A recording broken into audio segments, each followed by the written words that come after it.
Today I want to take just a few minutes to talk about the difference between management and leadership. Management and leadership. These really are two different things. There may be some overlap, but by and large, they are two different things. They both involve knowledge and skills, and basically if you're going to train a manager, you're going to be doing different things than training a leader. And so as we talk about the difference between what a manager does versus what a leader does, you can see that they both will need somewhat different skill sets. So the knowledge, skills, and abilities necessary to be a good manager involve understanding the area over which you've placed them as a manager. This is what this area is supposed to do. And let's just invent something fictitious. So let's say that you've assigned someone the job to manage the part of a business that manufactures widgets. What's a widget? It's an imaginary thing. So this sector manufactures widgets. You want that manager then to understand the widget manufacturing process very well. All the different steps necessary to produce a quality widget.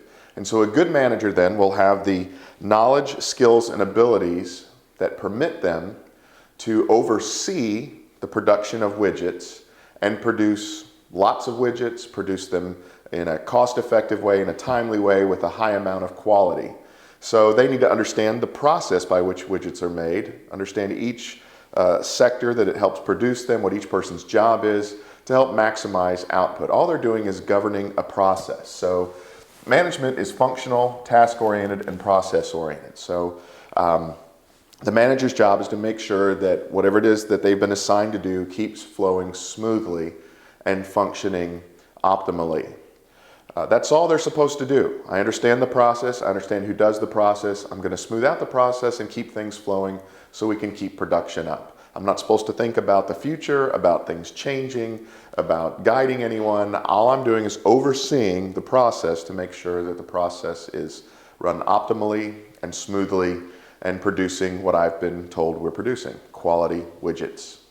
At a high rate of quality, low cost, no glitches, this sort of thing. So a manager oversees a process. They need to understand the process. A leader, on the other hand, is not so much drawn into the mechanics, the process, the task, the function.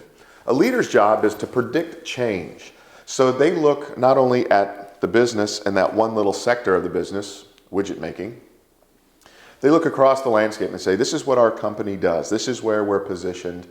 And I've noticed these changes out here in the sector, in the business sector, in the world. And this is going to impact our business in significant ways. It's going to raise the cost perhaps of raw materials, labor costs, whatever.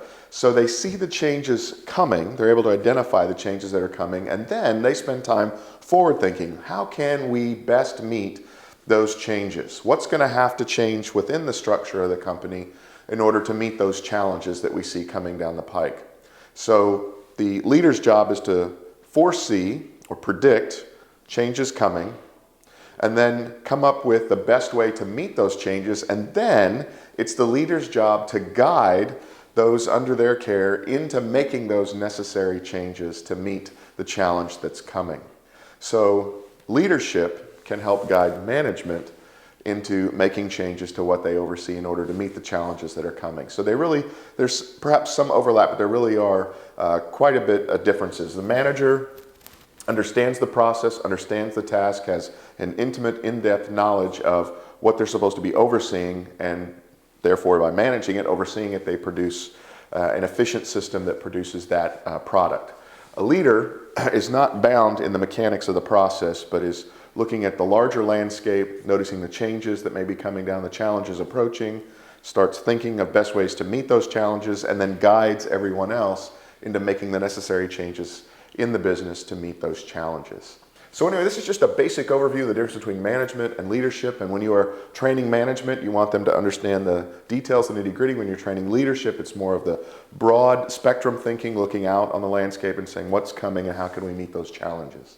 If you'd like to learn more about this and related matters, underneath this video there's a link. If you'll click on it, it'll take you to that webpage where you can get that information. And while you're there, you'll also find a link to an ebook that's ready for immediate download.